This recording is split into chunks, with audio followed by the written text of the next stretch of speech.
I took calls in the surgery and my wife took calls at home. There was no other help. Obviously, you had the help of a district nurse in the practice and also a midwife when required. But the modern day setup in the practice wasn't available in those days. There wasn't any appointment system either. As long as people came into the surgery, we saw them. And when we saw the last one, we closed surgery and went out and did calls, which in those days were usually the list was usually pretty long. Bevan might be surprised just how challenging it still is being a Tredegar GP today. Unlike 1948, there's now an acute shortage of family doctors throughout the South Wales valleys. All 7 in Tredegar are of Asian origin. Dr. Jamil Rahman admits that without them, the local health service would collapse.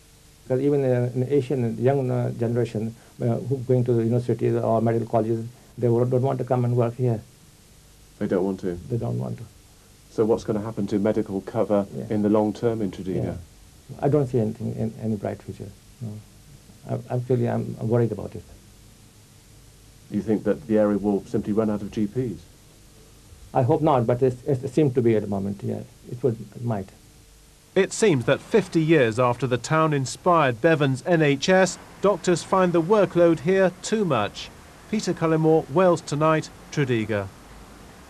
And in his second report from Tredegar in tomorrow's evening's programme, Peter will be reminding us of the infectious diseases people suffered in 1948 and looking at the serious health problems in the area today. People for all kinds of illness.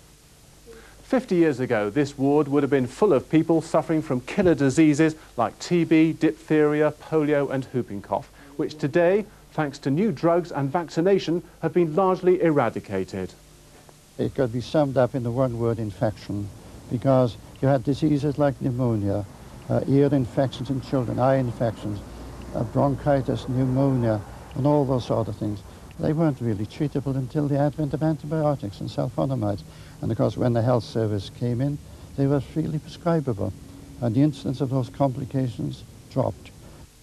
Nye Bevan had seen his own father, a Tredegar miner, die of pneumoconiosis from coal dust. Thousands of others fell victim to chest diseases. Breathe in and out. Good.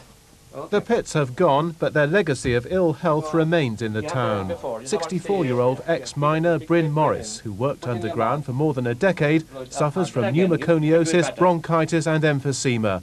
And being a smoker makes his breathing even worse. The old people, it's very difficult for us them to stop whatever the habit they got, like smoking and the way of life. But now, in the younger group, we are giving them more preventive and more advice, more awareness of the health. So they're looking after their health much better than the older people. Old habits and social deprivation have made people in Tredegar and the rest of Blaenau Gwent among the unhealthiest in Britain. There are far higher death rates from lung and heart disease in the valleys than the rest of Wales. The health gap between rich and poor has actually grown wider since Bevan's time.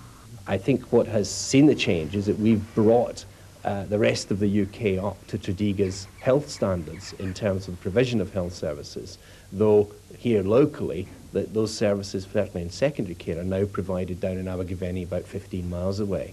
So in a way we've brought Britain up to the best of health services. However, we haven't seemed to have brought Tredegar or the Blaenau Gwent area up to the best outcome indicators of health. And please cut down smoking. I'll do my best. Okay. I'll do my best. It is hard work.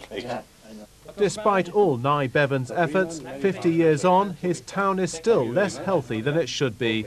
Peter Cullimore, Wales Tonight, Tredegar. This is ages, and quite a bit was done then for us. The town is looking quite nice now.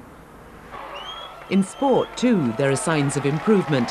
Ebbw Vale have fought back into the top rugby bracket. But major problems remain, despite new business sites. In the improved town centres, continuing high unemployment and low pay is reflected in closed shops. Young people now have as many doubts as hopes.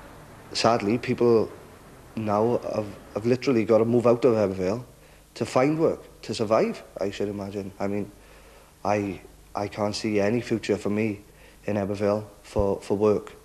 I'm still, to this present day, looking for a job. The job situation in Ebbw Vale is non-existent practically. I love Tredegar. I would never move. I really like it. It's sort of my pace of life. It's not too hectic. It's, you know, nice and quiet. And there's lots to do for my age group. They've spent a lot of money actually doing up the town, making it look nicer. But I feel like we've lost a lot of shops lately. And it is difficult to get what you want in Tredegar. You normally have to go out of the town to get quite a lot of things. The people of Ebbw Vale and Tredegar still have a deep allegiance to their community, and their magnificent mountain setting is the envy of those living in more congested conditions. These factors, together with further incentives for economic growth, will be central to the efforts to ensure that the communities of Ebbw Vale and Tredegar